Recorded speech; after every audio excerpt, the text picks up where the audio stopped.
नवी मुंबई पुनर्वसन सामाजिक संस्थेच्या वतीने वाशीतील ऑडिटोरियम हॉल येथे लोकनेते गणेश नाईक आणि नवी मुंबई जिल्हाध्यक्ष संदीप नाईक यांच्या प्रमुख उपस्थितीत जनसंवाद कार्यक्रमाचे आयोजन करण्यात आले होते। या जनसंवाद कार्यक्रमात दशरथ भगत यांच्या अध्यक्षतेखाली लोकनेते गणेश नाईक यांचा जनगौरव करण्यात आला। तसेच विविध सामाजिक संघटनांनी निवेदने सादर केली। ही निवेदने संबंधित विभागाकडे पाठवून त्याची निश्चितपणे सोडवणूक करण्याची ग्वाही यावेळी आमदार गणेश नाईक यांनी दिली आहे। विकसित नवी मुंबई घडवणारे लोकनेते आमदार गणेश नाईक यांचा जनतेच्या वतीने भव्य नागरी सत्कार पार पडला।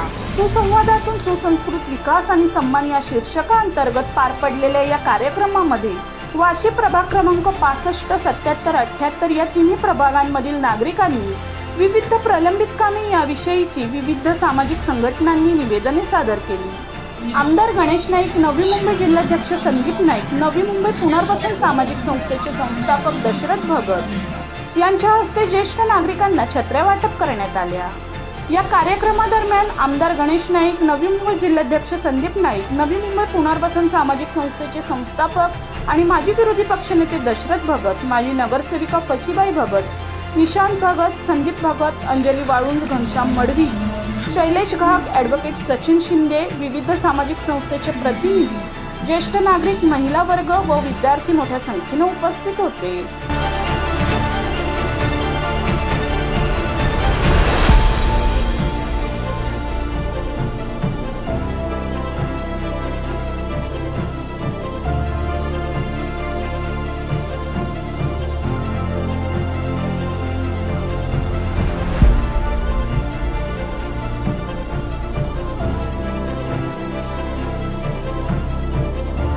दशरथ भगत यांच्या नेतृत्वाखाली कार्यरत असलेली नवी मुंबई पुनर्वसन सामाजिक संस्थेच्या माध्यमातून 3 वॉर्डच्या लोकांच्या करता हा जनतेच्या दरबारामध्ये गणेश नाईक म्हणून जनसंवाद ठेवला होता। संदीप नाईक पण होते, दशरथ भाऊ, निशांत भगत आणि फशीबाई भगत। एकूणच नवी मुंबईच्या जनतेकरता निर्भयता मिळावी, शांतता मिळावी।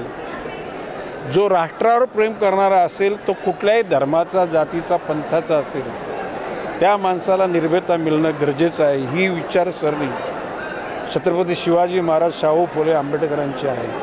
त्या अनुषंगाने या शहरामध्ये निश्चितपणे जगाच्या पाठीवर लोक सांगतात की नवी मुंबई ही सर्वसामान्य माणसाला प्रेम करणारी, प्रेम देणारी नगरी आणि त्या नगरीमध्ये शिक्षणाची व्यवस्था, आरोग्याची व्यवस्था, पाणी पुरवठा, वाहतूक, गार्डन, मैदान, सांस्कृतिक केंद्र या सर्वच गोष्टी नीट व्हाव्यात। एकूणच झोपडपट्टी, गाव, मूलगावठाण आणि LIGमध्ये राहणारे लोकसुद्धा बांधली ना, बेकायदेशीर बांधकाम केलं, परंतु त्या परिस्थितीमध्ये शेवटी रोटी कपडा मकान हा माणसाचा अधिकार आहे आणि ह्या गोष्टी राजाने दिल्या। राजा म्हणजे पूर्वीच्या काळी, आता राज्य करते।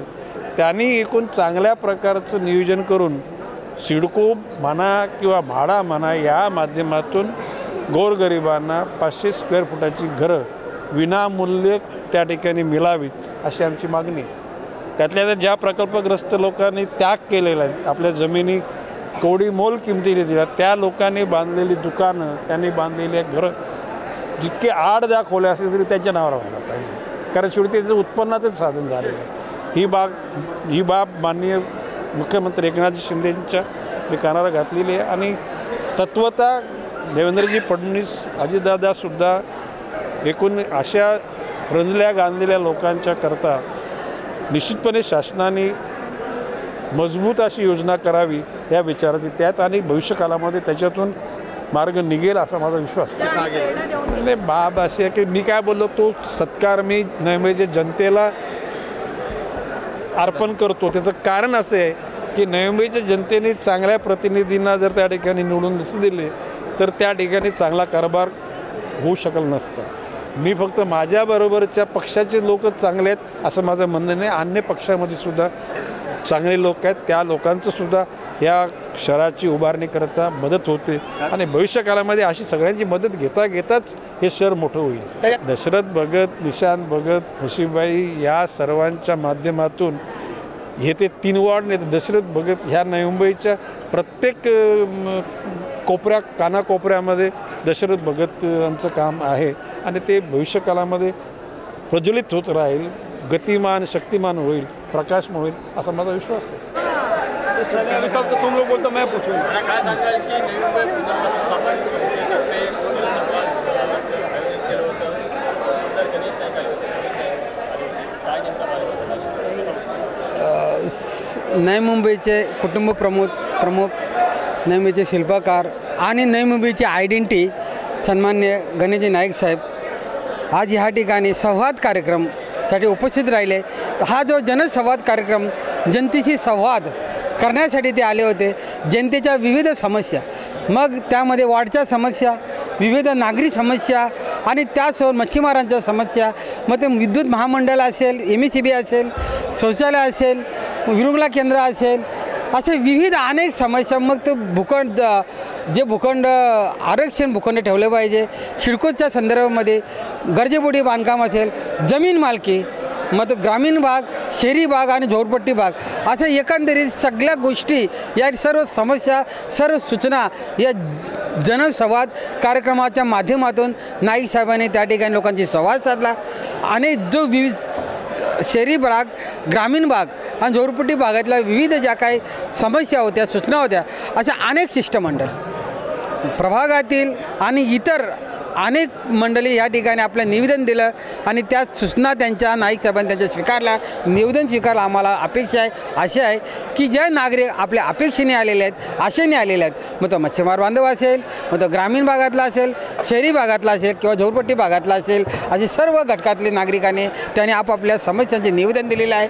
आम्हाला आशा आहे की नाईक साहेबांच्याच माध्यमातून या समस्या सुटतील.